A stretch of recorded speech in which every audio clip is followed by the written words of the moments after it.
মানুষ যখন গুনাহ করে, দুষ করে, অপরাধ যখন মানুষ করে, তখন তার ব্রেনের একটা সেল নষ্ট হয়ে যায়, তার ব্রেনের একটা সেল নষ্ট হয়ে যায়, একটা সেল নষ্ট হয়ে যায়। এই মানুষের ব্রেনটা তো তরল পানির মতো, তরল পদার্থ। এটা কিনা এটা আমি জানতাম না, আমি ডাক্তারি বইও আমি পড়ি নাই, এটা আমি মনে আমি আবিষ্কার করছি যে এই ব্রেনটা তরল হবে। তরল এই জন্য হবে, তরল না হলে ভাইব্রেশন হবে না, ভাইব্রেশন হলে ওটা সব কাজ করবে। পরে এক ডাক্তার সাহেব বলেন যে কথা ঠিকই, মাত্র ব্রেনটা হলো তরল। আলহামদুলিল্লাহ। এই ব্রেনের যে সেলগুলি আছে, একটা গুনাহ করবে সেল নষ্ট হয়ে যাবে, আরেকটা গুনাহ করবে আরেকটা সেল নষ্ট হবে।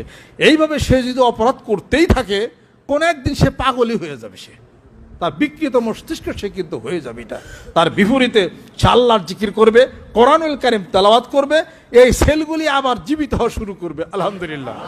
অতএব আত্মার সুস্থতা, মানসিক সুস্থতা, ব্রেনের সুস্থতা, বিকৃত মস্তিষ্কের মানুষ আল্লাহর জিকির করুক এবং কোরআন শরীফ তেলাওয়াত করুক, সে জীবনের সুস্থতা ফিরে আসবে। জোরে কোন সুবহানাল্লাহ।